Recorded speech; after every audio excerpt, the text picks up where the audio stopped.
Hi everyone, and welcome to Some Guy Watches. I'm Some Guy, and this time I'm watching The Twilight Zone.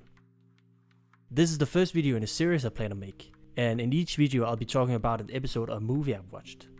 I'll try to tell you about whatever happened in the episode or movie, while hopefully also providing you all with some entertaining commentary at the same time. I'll probably also talk about some things I found interesting, weird, bad, funny, and stuff like that, though I probably won't go into extreme details about it. These videos are more about me just casually talking about something I've watched, not analytical reviews.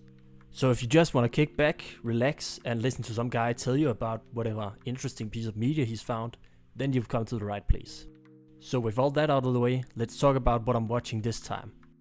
I don't really know what age group my audience is gonna be yet, but I presume that most people over 30 have at least heard about the Twilight Zone. But just to make sure we're all on the same page here, I'll assume that everyone watching this is a 14-year-old who spends 12 hours a day on TikTok. So, for all you teens out there, here's what the Twilight Zone is about.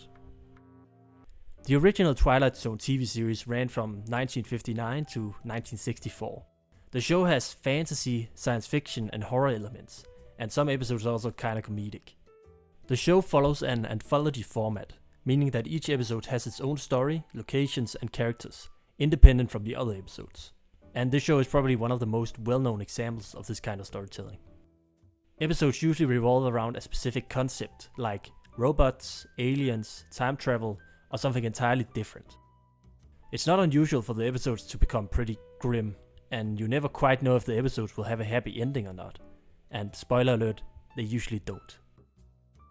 The show was created and mostly written by this guy, Rod Serling, whose dreamy voice can also be heard during the intro of the show, and who can be seen narrating the beginning and ending of every single episode. You're moving into a land of both shadow and substance, of things and ideas. You've just crossed over into the Twilight Zone. I think this show is really great, and it has some very creative stories, and none of it would have been possible without Rod Serling, so I have a lot of respect for that guy. Also, his narration is really great at creating an atmosphere of uneasiness, which makes the episodes even more efficient in that sense. The show has been remade multiple times, most recently by director Jordan Peele. But the original series will probably always be my favorite, partly because of the quality of the stories, and partly because of the 1960s aesthetic and the occasional overacting by the actors.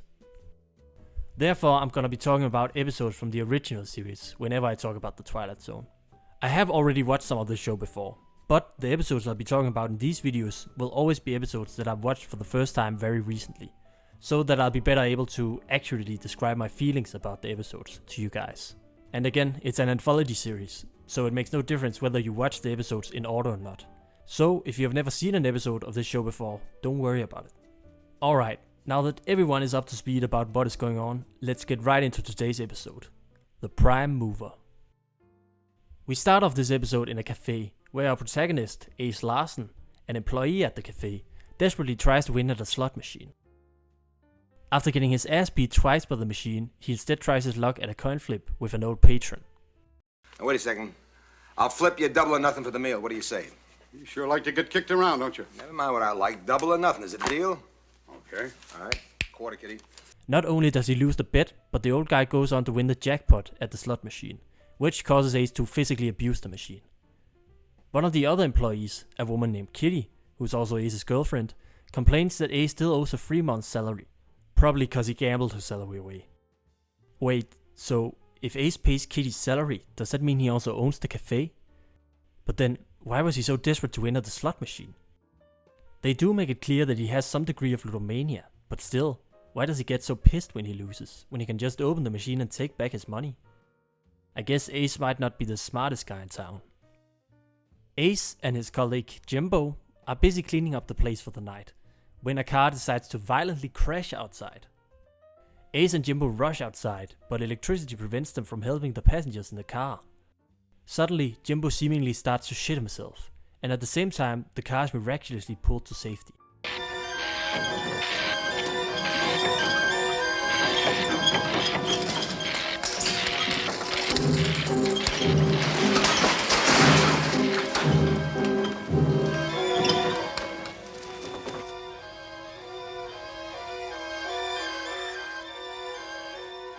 Later, back inside the cafe, Ace asks Jimbo what the fuck that was all about.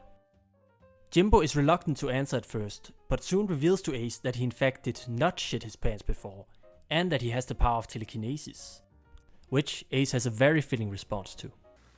I can move things around just by thinking. What? Ace wants to see Jimbo use his powers again, and Jimbo demonstrates it by lifting his bed. Though I do wonder why he didn't just lift it by using the strings attached to it. Jimbo states that he has always had this power, but that it gives him a headache when he uses it too much, though he does say that it is easier to use it the smaller the object is.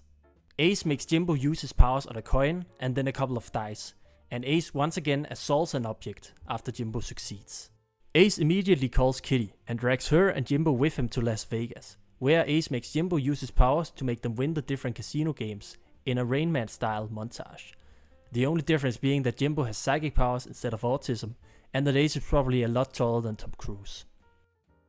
At the end of the night, they cash out their winnings and get a very old bellboy to help them carry their money to the hotel room. Boy, where's that boy? Get those boxes and be very careful with them. By the way, we never see that bellboy again, and I have no idea why he was so old, or why they made a point out of it.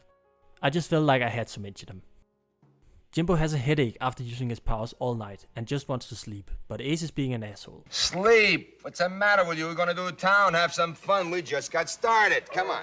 Jimbo tells Ace that he doesn't want to use his powers to cheat anymore, and Ace agrees to stop, but convinces Jimbo to do it just one more time tomorrow.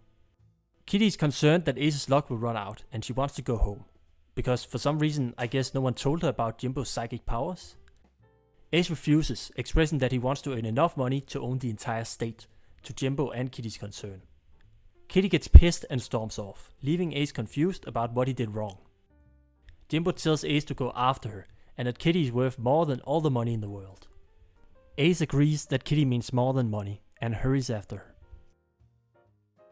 He catches up to her, but for some reason he has once again, this time off-screen, changed his mind, and now wants to keep gambling, which of course results in Kitty, once again, storming off. Ace is heartbroken for about 5 seconds, until he meets a stripper girl selling cigarettes, and he immediately forgets about Kitty. Anything wrong, sir?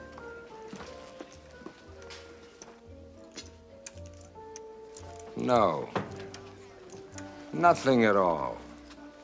Ace is kind of a prick.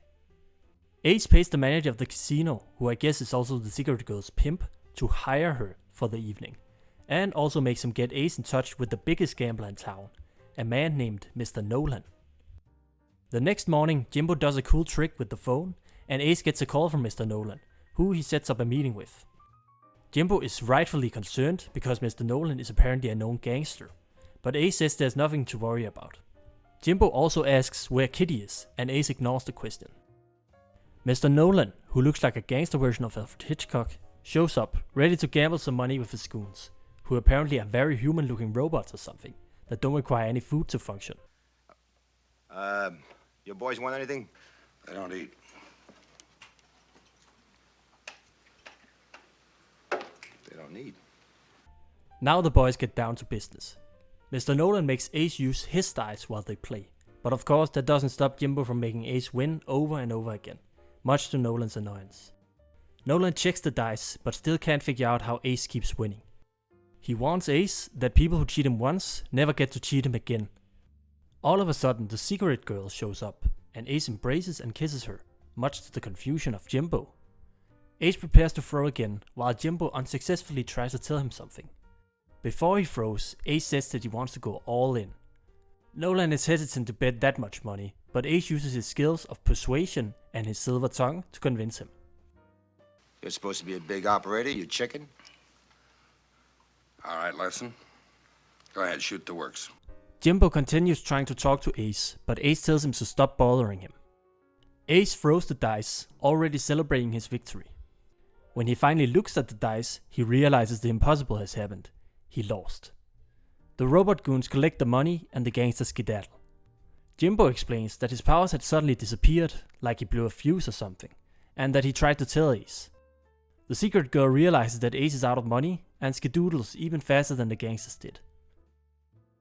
Now, back at square one, the two guys laugh like a couple of crazy people, over the fact that Jimbo somehow blew a fuse. Back at the cafe, Ace gets the slot machine taken away and he's seemingly finished with gambling for good this time. He then works up the courage and asks Kitty if she would like to marry him. Kitty asks Jimbo for a coin and flips it to decide if she will marry him or not, which to be honest just seems really inappropriate, considering all the shit that happened this episode because of gambling. Luckily she agrees to marry him, and they embrace, and Ace will probably never mention the fact that he temporarily chose a girl who sells cigarettes for a living over Kitty. In the final moments, we see Jimbo telepathically pick up his broom, implying that he never actually lost his powers, but just didn't use them during the final dice throw, because Ace was acting like a dick. Which is honestly completely fair, since, well, Ace was acting like a dick. And that's it. Now, I might make a lot of jokes and nitpicking when I talk about these episodes, but the truth is that I really enjoy watching this show, and the darker episodes are actually very effective at making you feel anxious, even if you can point fingers at some things on close inspection. I also liked this episode. I thought it was generally a bit more lighthearted than some of the other episodes I've watched, since it had a happy ending and Ace did provide a bit of humor in his character. It did feel a bit weird that nothing really terrible happened, since I felt like they kind of set that up. I thought Jimbo's headaches would end up becoming worse, maybe killing him or making him lose control of his powers. I thought this might tie in with Mr. Nolan's warning too. Maybe Jimbo's headaches would make him shake the dice a bit too much, alerting Nolan that something weird was going on, and getting his guys to kill Jimbo and Ace or something. But nope, nothing like that. You could argue that things might have become dangerous if Jimbo hadn't stopped using his powers, but it still felt kinda weird. I guess the overall message of the story is to be happy with what you've got, like Kitty and Jimbo, instead of constantly living an exciting but also pretty risky lifestyle, like Ace does. This message of being happy with your life also seems to appear in other episodes of the Twilight Zone that I'm familiar with. So I guess we'll see how these episodes express the message, if we end up watching them at some point. Well, I think that's all I really have to say this time around. If anyone is still watching the video, I'd like to thank you for watching this first video in my series.